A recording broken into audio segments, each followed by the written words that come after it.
Good morning student. जैसा कि पिछले वीडियो में हम लोग जो है त्रिकोणमिति के 8.1 के 1 से लेकर 5 तक के क्वेश्चनों को सॉल्व कर चुके थे। आज जो है हम लोग छठे क्वेश्चन से जो है सॉल्व करना शुरू करेंगे। तो देखिए छठा वाला क्वेश्चन कह रहा है, यदि कोण ए और कोण बी न्यून कोण हों जहां cos A is equal to cos B, तो दिखाइए कि कोण A बराबर कोण B। तो देखिए सबसे पहले ये समझिए न्यून कोण का मतलब क्या होता है। कक्षा 8 में आप पढ़े होंगे। न्यून कोण मतलब वह कोण जो 90 अंश से क्या होता है, छोटा होता है।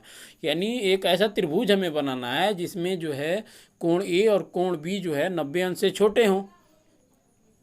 और कह रहा है कि जहाँ cos A बराबर cos B, cos A बराबर cos B जो है हमें लेकर और दिखाना ये है कि कोण A और कोण B जो न्यून कोण है वो आपस में क्या है, बराबर हैं। तो चलिए क्वेश्चन को सॉल्व करते हैं हम लोग। तो यहाँ पे देखिए इसका सॉल्यूशन है cos A। पहले एक त्रिभुज बना लेते हैं। एक त्रिभुज ऐसा बनाना है जिसमें कोण A और कोण B न्यून कोण हो। तो चलिए यहाँ पे एक त्रिभुज हम बनाए ऐसे, और इसमें जो एक कोण है ये A वाला और ये B वाला, ये दोनों क्या है, न्यून कोण है। न्यून कोण मतलब क्या, 90 से छोटा। देखिए 90 अंश का एंगल लगभग ऐसे होता है। तो इसको जितना ही इधर सिकोड़ेंगे, मतलब ऐसा करेंगे ऐसे, तो ये 90 अंश से लेस हो गया। और इसको और फैलाएंगे तो ये ऐसे हो गया, तो ये 90 अंश से ग्रेटर हो गया। तो इसे अधिक कोण बोलते हैं, इसे राइट एंगल यानी समकोण बोलते हैं, इसे न्यून कोण एक्यूट एंगल बोलते हैं। तो यहाँ हमें जो है दो एंगल एक्यूट करने थे, यानी कोण ए को हम एक्यूट कर दिए यानी न्यून कोण कर दिए, कोण बी को जो है न्यून कोण कर दिए, और कोण सी जो बना हमारा वो हो गया समकोण। तो एक त्रिभुज इस तरह से हमारा बना जिसमें कोण बी समकोण है, कोण ए न्यून कोण है और कोण बी क्या है, न्यून कोण है। तो अब cos A बराबर, cos A का वैल्यू निकालते हैं हम लोग। तो cos A बराबर हमें मालूम है क्या होता है, आधार बटे कर्ण। तो यहाँ पे देखिए A की बात कर रहा है। फिर एक बार हम पिछली चीज़ को दोहराना चाहेंगे कि जब A पूछे या B पूछे या C पूछे तो त्रिभुज को हमें घुमा के A को किनारे, B को किनारे या C को किनारे करना पड़ता है। तो लाइए हम पहले यहाँ पे जो है घुमा लेते हैं इसको। यहाँ C किनारे है, अब इसको यदि घुमाएं तो यहाँ A किनारे है, फिर यदि घुमाएं तो ये C किनारे है। तो तीनों प्रकार के त्रिभुज जो है हम यहाँ बना चुके हैं। अब एक एक करके जो है यूज करते हैं। cos A की बात करते हैं। तो cos A बराबर क्या होता है, आधार बटे कर्ण। तो आधार, किसका आधार और किसका कर्ण लेंगे, ए वाला जो किनारे हो। तो ऐसा त्रिभुज जिसका एक किनारे, तो ये है त्रिभुज जिसका एक किनारे है।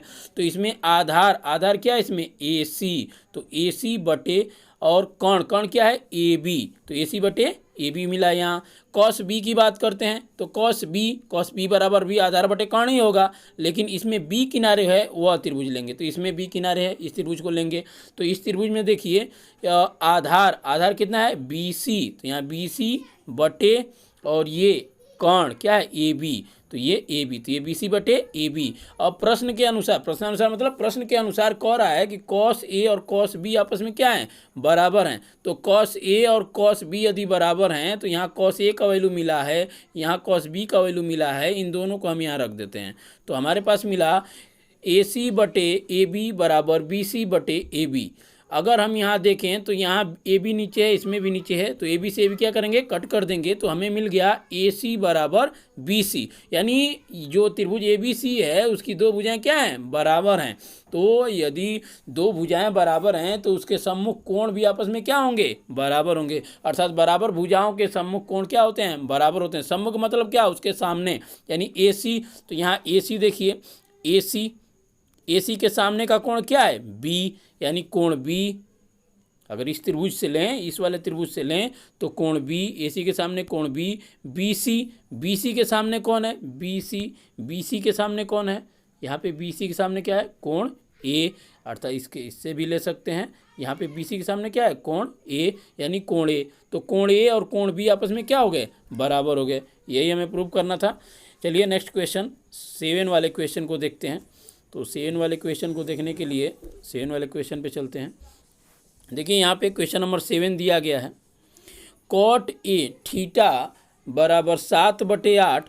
तो ये 1 plus sine theta, other bracket में जो है 1 minus cos theta upon one bracket में 1 plus cos theta, other bracket में 1 माइनस कॉस थीटा का वैल्यू ज्ञात करना है। और दूसरे क्वेश्चन में कॉट स्क्वायर थीटा, तो कॉट स्क्वायर थीटा का तो मान आसानी से निकाल सकते हैं। कॉट थीटा का वैल्यू दिया है, इसका स्क्वायर कर देंगे, यानी 7 का स्क्वायर अपान 8 का स्क्वायर, यानी 7 सत्ते 49 और 8 बटे 64, यानी 49 बटे 64 हो जाएगा। दूसरा क्वेश्चन इजीली सॉल्व हो जाएगा।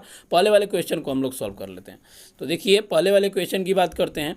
तो पहले वाले क्वेश्चन में दिया है कॉट थीटा बराबर 7 बटे 8 और कॉट थीटा बराबर होता है आधार बटे लंब। तो आधार का मान यदि कंपेयर करिए तो आधार का मान हो गया 7 और लंब का मान हो गया 8। तो पाइथागोरस प्रमेय से जो है कौन का मान निकालेंगे तो आएगा, यहाँ हम पहले से ही निकाल के रख दिए हैं, क्योंकि पाइथागोरस प्रमेय आप कई बार यूज कर चुके हैं इसलिए क्लियर हो गया होगा। तो पाइथागोरस प्रमेय से जो है कौन निकालेंगे तो कौन आएगा, कौणी में 113 और 113 का वर्गमूल जो है पॉइंट में आएगा, तो इसलिए कौणी में ही रहने दीजिए। तो ये कौणी में 113 हो गया कौन का मान। चलिए अब क्वेश्चन को सॉल्व करते हैं। 1 plus cot sine theta 1 plus sine theta 1 minus sine theta upon 1 bracket में 1 plus cos theta and second bracket में 1 माइनस कॉस थीटा। तो यहाँ पे देखें कक्षा 8 में आप पढ़े होंगे ए प्लस बी 1 ब्रैकेट में और सेकेंड ब्रैकेट में ए माइनस बी क्या होता है फार्मूला, ए स्क्वायर माइनस बी स्क्वायर। उसी तरह का ये फार्मूला बन रहा है 1 प्लस साइन थीटा ए प्लस बी के जगह पे हो गया, 1 माइनस साइन थीटा ए माइनस बी के जगह पे हो गया। तो इसको अगर विस्तार करें तो शॉर्ट करें तो हो जाएगा 1 का स्क्वायर, तो 1 का स्क्वायर 1 ही होता है, 1 माइनस साइन का स्क्वायर, तो 1 माइनस साइन स्क्वायर थीटा हो गया। उसी प्रकार नीचे का भी 1 माइनस का स्क्वायर थीटा हो गया। अब आपको साइन थीटा का मान चाहिए, तो साइन थीटा बराबर क्या होता है, लंब बटे कर्ण। तो लंब आपका कितना आया यहाँ पे 8 और कर्ण निकालें, कर्ण में 113, तो ये वैल्यू यहाँ पे पुट कर देंगे, रख देंगे।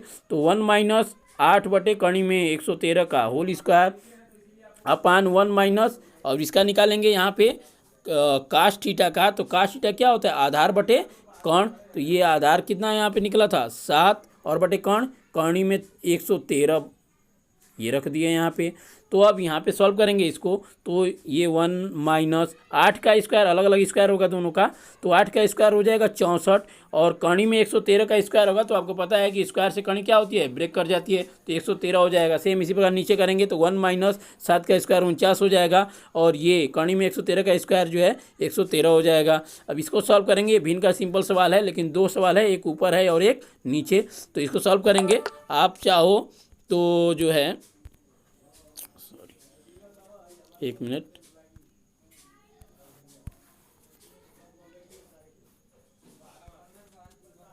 हाँ तो आप चाहो तो इसे अलग अलग सॉल्व करके फिर यहाँ वैल्यू रख सकते हैं। यहाँ पे देखिए क्या किया जाता है, अपन 1 कर लीजिए, यहाँ पे क्रॉस मल्टीप्लाई करिए, नीचे का गुणा करिए, इसका इस 1 में होगा 113 माइनस इसका 1 में होगा 64, 113 में से 64 घटाएंगे होगा 49 और बटे 113। तो ये वाला भिन्न और ये वाला भिन्न दोनों हल करेंगे तो ऊपर वाले भिन्न का आएगा 49 बटे 113 और नीचे वाले का आएगा 64 बटे 113। अब ये बटे के ऊपर बटा है तो देखिए सबसे नीचे वाले का सबसे ऊपर गुणा होता है और बीच वाले का बीच में गुणा हो जाता है।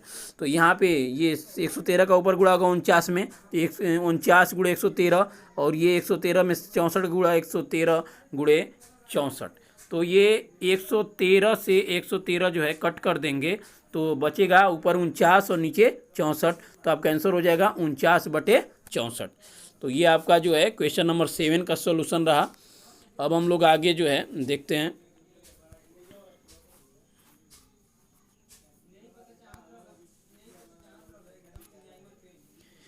क्वेश्चन नंबर 8 की बात करें तो देखिए 8 वाले में जो है यहाँ पे आपको 8 वाले क्वेश्चन में 3 cot a is equal to 4 दिया है। तो आप cot 3 को पक्षांतर कर लेंगे तो cot a बराबर हो जाएगा 4/3, तो 2 भुजाएं मिल जाएंगी। तीसरी भुजा को ज्ञात कर लेंगे, जब तीसरी भुजा को ज्ञात कर लेंगे तो सारे वैल्यू tan के वैल्यू यहाँ पे रख के वर्क कर देंगे, यहाँ पे रख के वर्क कर देंगे और इधर के यानी दोनों तरफ के वैल्यूज को रख के जो है सॉल्व करना है। अगर दोनों बराबर आ गए तो आप लिख देंगे कि बराबर है, अगर बराबर नहीं आया तो लिख देंगे बराबर नहीं है।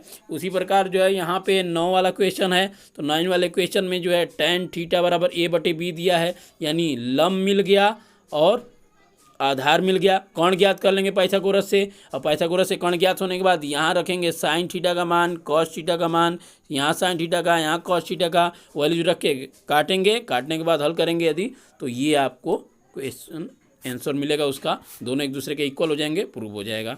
चलिए बाकी नेक्स्ट डे देखा जाएगा। फिलहाल इतना जो है रिपीट कर लीजिएगा, अदरवाइज कोई प्रॉब्लम होगी तो कमेंट बॉक्स में जो है कमेंट करिएगा।